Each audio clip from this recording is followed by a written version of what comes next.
सन 1087 ईसा पूर्व में मौर्य साम्राज्य के पतन के बाद भारतीय इतिहास की राजनीतिक एकता बिखर गई। इस खंडित एकता के चलते देश के उत्तर पश्चिमी मार्गों से कई विदेशी आक्रांताओं ने आकर अनेक भागों में एक और जहां लूटपाट की, वहीं दूसरी ओर उन्होंने अपने अपने राज्य स्थापित कर लिए। इन बर्बर आक्रांताओं और लुटेरों में से कुछ तो महाक्रूर और बर्बर हत्यारे थे जिन्होंने भारतीय जनता को बेरहमी से कुचला। आओ इस वीडियो में जानते हैं भारत के इतिहास के ऐसे बर्बर लुटेरों के बारे में जिन्होंने भारतीय अस्मिता और इतिहास को पलट कर रख दिया। मिहिर कुल। मिहिर कुल एक हुण शासक था। हुण कौन थे, इस पर तो इतिहासकारों में विवाद है। अधिकतर इतिहासकार हुणों को चीन का मानते हैं। हालांकि मिहिर कुल एक शिव भक्त था। शिव के अलावा वह किसी भी धर्म या संस्कृति में विश्वास नहीं रखता था। भारत में उससे क्रूर शासक आज तक पैदा नहीं हुआ। मिहिर कुल का प्रबल प्रतिरोधी राजा यशोधर्मन था। मिहिर कुल हुण सम्राट तोरमान और उसके पुत्र मिहिर कुल भारतीय इतिहास में अपनी खूंखार ध्वंसात्मक प्रवृत्ति के लिए प्रसिद्ध हैं। 450 ईस्वी के लगभग हुण गंधार इलाके के शासक थे। जब उन्होंने वहां से सारे सिंधु घाटी प्रदेश को जीत लिया, कुछ समय बाद ही उन्होंने मारवाड़ और पश्चिमी राजस्थान के इलाके भी जीत लिए। मिहिर कुल हुण शासकों में से सबसे कट्टर शिव भक्त था। उसने अपने शासनकाल में हजारों शिव मंदिर बनवाए। मिहिर कुल के शासनकाल में सिक्के चले जिन पर लिखा था जयतु व्रस, जिसका अर्थ है जय नंदी, जो शिवजी का वाहन है। अतिला हुण। वैसे हुणों में सबसे क्रूर शासक अतिला हुण था। अतिला के नाम से पूरा पश्चिमी दक्षिणी एशिया के साथ पूरा यूरोप कांपता था। जर्मनी से यूराल नदी और डेन्यूब नदी से बाल्टिक सागर तक फैले हुण साम्राज्य का यह सबसे शक्तिशाली सम्राट था। अतिला ने रोमनों को सेन नदी के नजदीक त्राई मैदान में बुरी तरह हराया और पूरे नगर को नष्ट करके लाशों के ढेर लगा दिए। अतिला के सैनिकों ने भारत में गुप्त वंश की जड़ें हिला दी थी। उसके सैनिक भारत में लगातार लूटपाट करते रहे। दुनिया में मंगोलों के बाद हुणों को सबसे ज्यादा निर्दयी माना जाता है। मोहम्मद बिन कासिम। 7वीं शताब्दी के बाद अफगानिस्तान और पाकिस्तान भारत के हाथ से जाता रहा। भारत में इस्लामिक शासन का विस्तार 7वीं शताब्दी के अंत में मोहम्मद बिन कासिम के सिंध पर आक्रमण और बाद के मुस्लिम शासकों द्वारा हुआ। लगभग 712 ईस्वी में इराकी शासक अल हजाद के भतीजे एवं दामाद मोहम्मद बिन कासिम ने 17 वर्ष की अवस्था में सिंध और बलूचिस्तान पर एक विजय अभियान शुरू किया, जिसमें वह सफल हुआ। इस्लामिक खलीफाओं ने सिंध फतह के लिए कई अभियान चलाए। 10,000 सैनिकों का एक दल ऊंट घोड़ों के साथ सिंध पर आक्रमण करने के लिए भेजा गया। सिंध पर ईस्वी सन 638 से 711 ईस्वी तक 74 वर्षों के काल में 9 खलीफाओं ने 15 बार आक्रमण किया। 15वें आक्रमण का नेतृत्व मोहम्मद बिन कासिम ने किया। मोहम्मद बिन कासिम अत्यंत ही क्रूर योद्धा था। सिंध के दीवान गुंदुमल की बेटी ने सर कटवाना मंजूर किया, लेकिन मीर कासिम की पत्नी बनना स्वीकार नहीं किया। इसी तरह वहां के राजा दाहिर और उसकी पुत्रियां और पत्नी ने अपनी मातृभूमि और अस्मिता की रक्षा के लिए जान दे दी, लेकिन मोहम्मद बिन कासिम को अपना वर स्वीकार नहीं किया।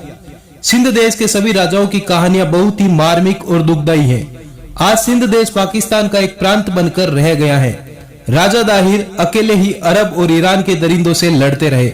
उनका साथ किसी ने नहीं दिया, बल्कि कुछ लोगों ने उनके साथ गद्दारी ही की थी। महमूद गजनवी। अरबों के बाद तुर्कों ने भारत पर आक्रमण किया। अलप्तगीन नामक एक तुर्क सरदार ने गजनी में तुर्क साम्राज्य की स्थापना की। 977 में अलप्तगीन के दामाद सुबुक्तगीन ने गजनी पर शासन किया। सुबुक्तगीन ने मरने के पहले कई लड़ाइयां लड़ते हुए अपने राज्य की सीमाएं अफगानिस्तान, खुरासान और पश्चिमोत्तर भारत तक फैला दी थी। सुबुक्तगीन की मृत्यु के बाद उसका पुत्र महमूद गजनी की गद्दी पर बैठा। महमूद गजनवी ने बगदाद के खलीफा के आदेशानुसार भारत के अन्य हिस्सों पर आक्रमण करना शुरू कर दिया। उसने भारत पर 1001 से 1026 के बीच 17 आक्रमण किए। उसने प्रत्येक वर्ष भारत के अन्य हिस्सों पर आक्रमण करने की प्रतिज्ञा ली। अपने 13वें अभियान में गजनवी ने बुंदेलखंड, किरात और लोहकोट आदि को जीत लिया। 14वां आक्रमण उसने ग्वालियर और कालिंजर पर किया। 15वां आक्रमण जैसलमेर गुजरात और अहिंदवाड़ गुजरात में किया और वहां खूब लूटपाट की। माना जाता है कि महमूद गजनवी ने अपना 16वां आक्रमण सोमनाथ पर किया। उसने वहां के प्रसिद्ध मंदिरों को तोड़ा और वहां अपार धन संपदा प्राप्त की।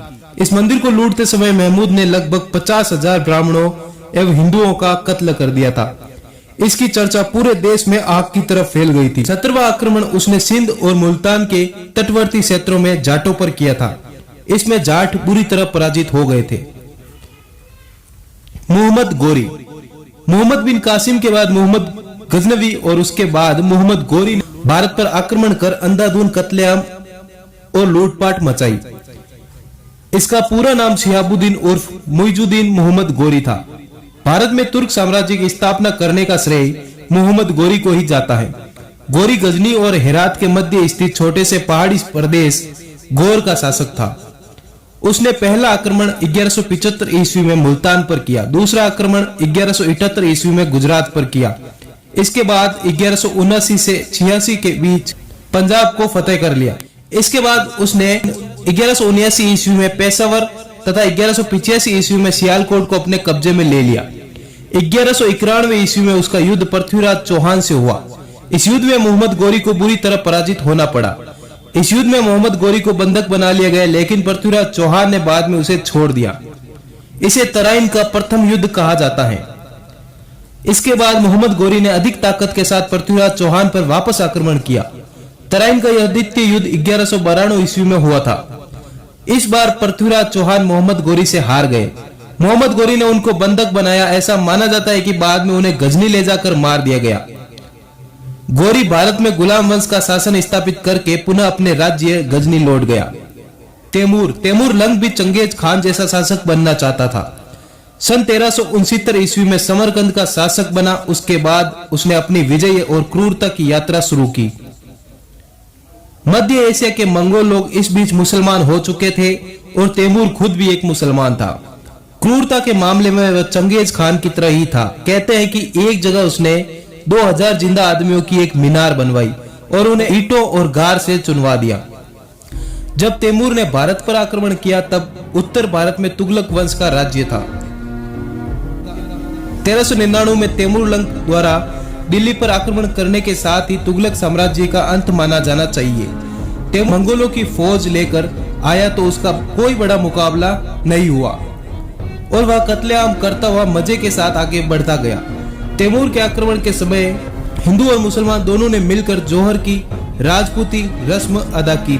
दिल्ली में वह 15 दिन रहा और उसने इस बड़े शहर को कसाई खाना बना दिया। बाद में कश्मीर को लूटता हुआ वह समरकंद वापस लौट गया।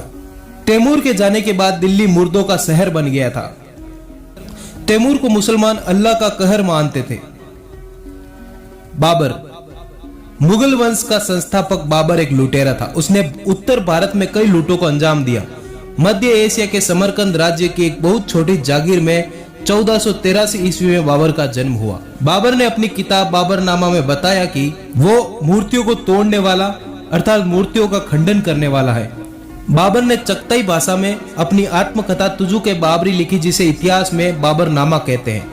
बाबर का टकराव दिल्ली के शासक इब्राहिम लोदी से हुआ। बाबर के जीवन का सबसे बड़ा टकराव मेवाड़ के राणा सांगा के साथ हुआ। बाबरनामा में इसका विस्तृत वर्णन मिलता है। संघर्ष में 1527 ईस्वी में खानवा के युद्ध में अंत में बाबर को सफलता मिली। बाबर ने अपने विजय पत्रों में मूर्तियों की नींव का खंडन करने वाला अर्थात मंदिरों और मूर्तियों को तोड़ने वाला बताया है। इस भयंकर संघर्ष से बाबर को गाजी की उपाधि मिली। गाजी वह होता है जो काफिरों का कत्ल करे। बाबर ने अमानुषिक ढंग क्रूरता पूर्वक हिंदुओं का नरसंहार ही नहीं किया बल्कि अनेक हिंदू मंदिरों को भी नष्ट किया। बाबर की आज्ञा से मीर बाकी ने अयोध्या में राम जन्मभूमि पर निर्मित प्रसिद्ध मंदिर को नष्ट करके वहां मस्जिद बनवाई। औरंगजेब, भारत में मुगल शासकों में सबसे क्रूर औरंगजेब था। मुइयुद्दीन मोहम्मद औरंगजेब का जन्म 1618 ईस्वी में हुआ था। शाहजहां के बाद मुइयुद्दीन मोहम्मद औरंगजेब ने तख्त संभाला। हिंदुस्तान के इतिहास के सबसे जालिम शासक जिसने अपने पिता को कैद किया, अपने सगे भाइयों भतीजों की बेरहमी से हत्या की गुरु तेग बहादुर का सर कटवाया, गुरु गोविंद सिंह के बच्चों को जिंदा दीवार में चुनवाया, जिसने सैकड़ों मंदिर को तुड़वाया, जिसने अपनी प्रजा पर बेइंतहा जुल्म किए और अपने शासन क्षेत्र में गैर मुस्लिमों के लिए मुनादी करवा दी थी कि या तो वह इस्लाम अपना ले या फिर मरने के लिए तैयार रहे। औरंगजेब एक तुर्क था। उसके काल में ही उत्तर भारत में स्थित इस्लामीकरण हुआ। अधिकतर ब्राह्मणों को या तो मुसलमान बनना पड़ा या उनको उत्तर प्रदेश को छोड़कर महाराष्ट्र या मध्य प्रदेश के गांवों में शरण लेनी पड़ी। उत्तर प्रदेश के प्रसिद्ध इतिहासकार राधा कृष्ण बुंदेली के अनुसार मुगल शासक औरंगजेब ने अपनी सेना को सन 1669 में जारी अपने एक हुक्मनामे पर हिंदुओं के सभी मंदिर ध्वस्त करने का आदेश दिया था। इस दौरान सोमनाथ मंदिर, वाराणसी का मंदिर, मथुरा का केशवराय मंदिर के अलावा कई हिंदू देवी देवताओं के प्रसिद्ध मंदिर तोड़ दिए गए थे। औरंगजेब ने हिंदू त्योहारों को सार्वजनिक तौर पर मनाने पर प्रतिबंध लगाया था। उसने हिंदू मंदिरों को तोड़ने का आदेश दिया। औरंगजेब दारुल हर्ब अर्थात काफिरों का देश भारत को दारुल इस्लाम अर्थात इस्लाम का देश में परिवर्तित करने को अपना महत्वपूर्ण लक्ष्य मानता था। भला हो भगवान का कि हमारा जन्म 21वीं सदी में हुआ। कमेंट करके बताइए वीडियो कैसा लगा। चैनल को सब्सक्राइब, इस वीडियो को लाइक करें, अपने दोस्तों के साथ शेयर करें